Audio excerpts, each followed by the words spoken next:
Assalamualaikum warahmatullahi wabarakatuh. Selamat berjumpa kembali anak-anak Ibu. Masih bersama dengan Ibu Hesti ya. Kita akan melanjutkan materi pola barisan bilangan. Tetapi pada kali ini kita dapat menentukan ya, materi yang akan kita bahas itu menentukan persamaan dari suatu konfigurasi objek ya. Anak-anak Ibu, kalau pada pertemuan yang lalu kita dapat menentukan suku berikutnya dari suatu bilangan, satu pola bilangan. Nah, pada kali ini kita akan belajar bagaimana cara menentukan persamaan dari suatu konfigurasi objek. Ya. Jadi tujuan pembelajaran kita kali ini ya, menentukan persamaan dari suatu konfigurasi objek. Oke. Nah, kita ingat materi yang lalu dulu. Pada materi yang lalu, ini kan kita diberikan barisan bilangan. Ya, seperti ada 2 di sini, ada 2, 5, 8, 11, 14. Nah, kamu di sini tentunya harus bisa menentukan siapakah bilangan setelah 14. Setelah 14 itu berapa bilangannya, kemudian berapa di sini bilangannya, dan berapa di sini bilangannya. Nah, bagaimana caranya? Bagaimana caranya ya, kita review kembali materi yang lalu ya. Dari 2 ke 5 itu dari 2 ke 5 ini itu kan ditambah 3. Nah, ini dari 5 ke 8 juga tambah 3. 8 ke 11 juga tambah 3. Ini tambah 3. Jadi, tentu di sini pastilah kita sudah dapat polanya. Ternyata di sini tambah 3 semuanya. Nah, di sini berapa? 17, ini 20, ini 23. Nah, masalahnya sekarang bagaimana jika yang ditanyakan itu adalah bilangan yang besar, urutan bilangan yang besar. Misalnya saja bilangan yang ke 100. Yang ke 100. Nah, kalau kita urutkan di ini sampai ke 100 buah bilangan, tentu akan memakan waktu yang banyak. Nah, jadi sehingga tidak efektif begitu ya.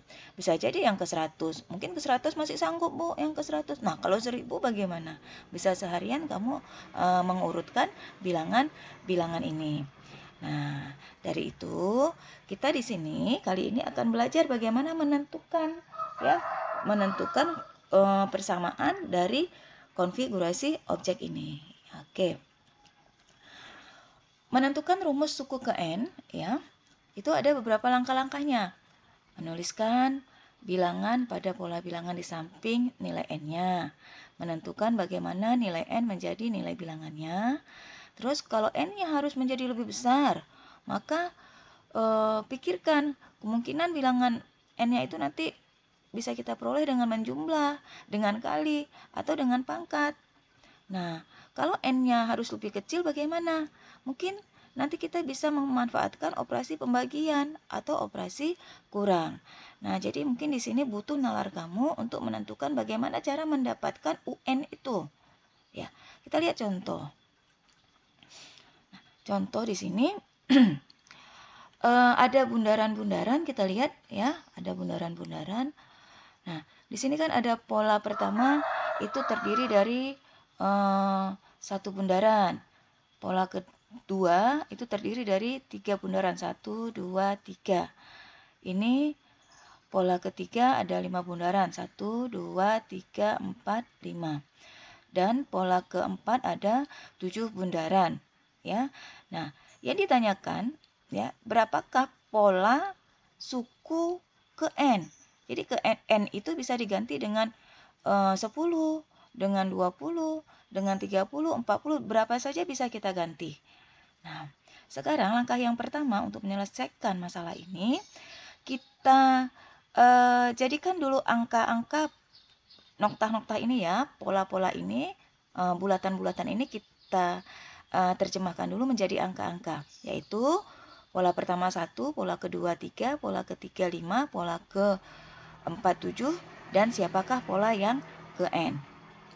Nah, U1 kita tahu U1 itu kan suku 1 ya. U1 itu kan sama dengan suku 1. Jadi kalau pada barisan, pada pola bilangan itu U itu suku. Jadi kalau U1 itu adalah suku ke 1 atau suku pertama. Nah, U2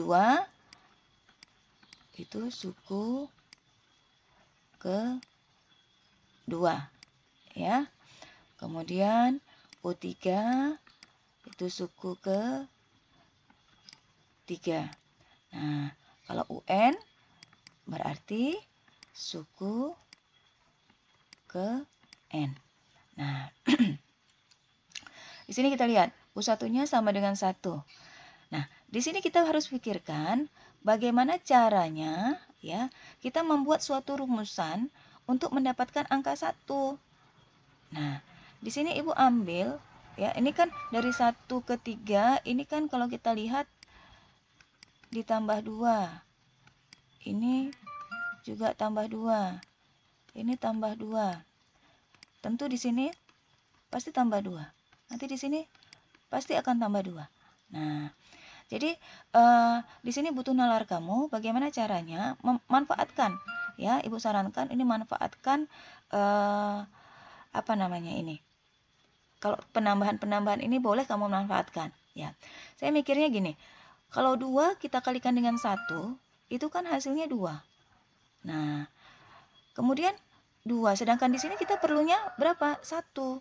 Nah, 2 kali 1 kan 2. Untuk mendapatkan 1, berarti coba kita kurangkan dengan 1. Oh, ternyata benar. 2 kali 1 kan 2, kurang 1 sama dengan 1. Nah, ini kan sama dengan 1. Sudah dapat kita pola yang pertama. Nah, kemudian kita lanjutkan lagi. Kalau untuk mendapatkan angka 3 gimana? Ini kan 3 nih. Nah, ini 3. Coba kita kalikan dengan 2 kali 2, 4. 4 kurang 1, oh 3. Sepertinya kita sudah mendapatkan pola. Ya, 2 ini tadi dari mana Ibu mikirnya? Ini kan 2 ini sama semuanya. Nah, ini sama. Ya. Mungkin tadi Ibu mikirnya begini.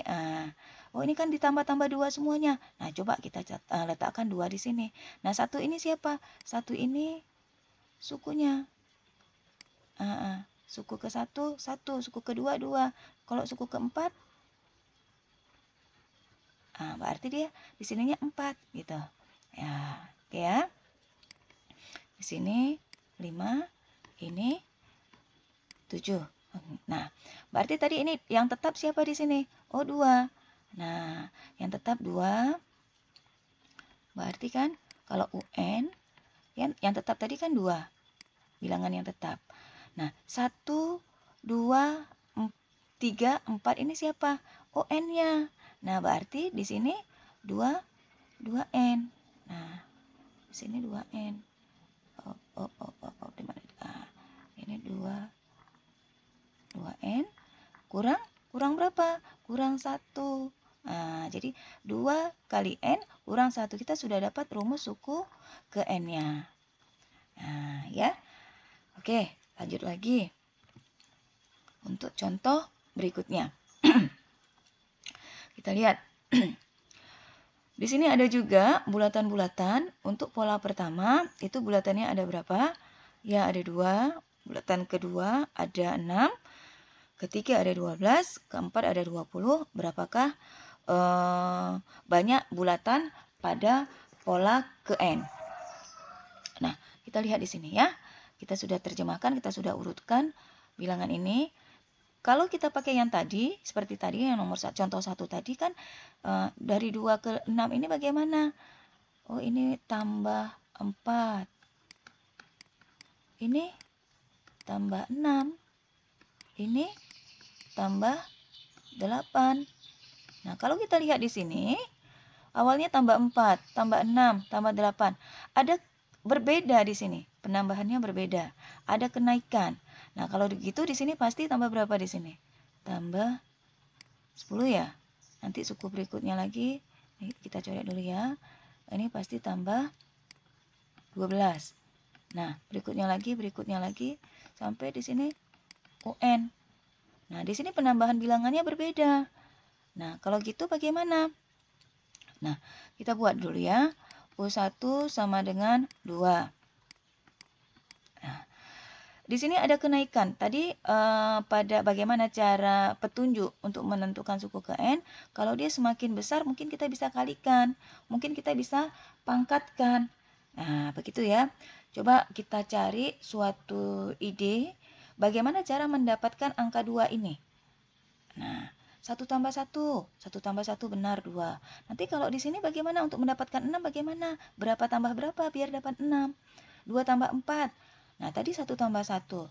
Kemudian 2 tambah 4. Kan tidak ada kesamaan pola. Misalnya kan di sini 1. Misalnya kita mau mikirnya, Bu, untuk mendapatkan 2 kan 1 tambah 1. Betul, 1 tambah 1. Oke, kita buat dulu ya. Itu sama dengan 2. Terus kita lihat lagi yang pola kedua, 6. Nah, pola ke-6 bagaimana? Oh, 2 tambah 4. Nah, ada nggak kesamaan di sini? Nggak ada kesamaannya. Kalau tidak ada kesamaan di sini, berarti kita mungkin tidak bisa kita gunakan apa namanya? Yang ini kita tidak bisa gunakan. Kita bisa hapus dia. Ya, kita hapus. Kita hapus dulu ya. Kita cari penjumlahan atau apa ya? Ide yang lain. Cara mendapatkan 2 yang lain, cara mendapatkan 6 yang lain. Oke. Nah, sebentar.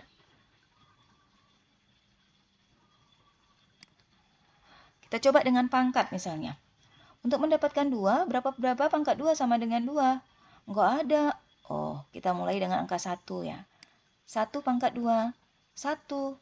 Biar dapat 2, tambah 1. Oh, dapat 2. Nah, 6 bagaimana? Oh, ini kan suku kedua. Coba ya, kita coba dulu. 2 pangkat 2. 2 pangkat 2 berapa? 4. 4 tambah berapa biar dapat 6? 2. Nah, di sini ini satunya dari mana? Ibu mikirnya dari, oh ini suku pertama, 1. Ibu letakkan 1 di sini. Ini 2-nya dari mana? Oh ini suku kedua. Ibu letakkan 2 di sini. Nah, jadi ternyata ada keterkaitan. Nah, ya. Jadi kalau U3, biarin dulu ya. Di sini kan tadi 3. Kalau ini 2, ini 2. Ya, di sini berarti 3 pangkat 2. 3 pangkat 2 berapa ya? Oh, 9 tambah. Nah, ini kalau ini di sini 1 tambah 1, ini tambah 2, di sini tambah berapa? Tambah 3. 3 pangkat 2, 9. 9 tambah 3, 12. Nah, memang 12 kah di sini? Kita lihat. Oh iya, ternyata di sini memang 12. Nah, di sini kita sudah menemukan titik cerah. Kalau U4, kita coba lagi yang U4. Benar nggak dia dapatnya 20? Ya. Kita coba, harus dapat 20. Di sini tentu berapa? U4 berarti di sini 4 pangkat 2. Tambah, pasti di sini 4. 4 pangkat 2, 16. 16 tambah 4, 20. Ternyata benar. Nah, kalau gitu, ayo kita buat UN-nya. Nah, 1 pangkat 2, 2 pangkat 2. Ini bilangan-bilangan 1, 2, 3, 4. Ini dari mana tadi? Suku-sukunya. Nah, kalau sukunya N, berarti di sini N pangkat 2 tambah 1, 2, 3, 4. Ini kan sama dengan N. Berarti di sini tambah N. Nah, selesai. Ya. Jadi, pelan-pelan kamu pahami bagaimana caranya untuk mendapatkan suku ke N ini. Ya. Baik anak-anak Ibu, mudah-mudahan kamu paham dengan pembelajaran hari ini. Seperti biasa, kamu kerjakan latihan mandiri di buku kamu. Jangan lupa nanti foto dan japri ke Ibu. Ya. Ibu akhiri, Assalamualaikum warahmatullahi wabarakatuh. Silakan kalau ada yang mau bertanya lewat japri saja. Ya, terima kasih. Semangat belajar.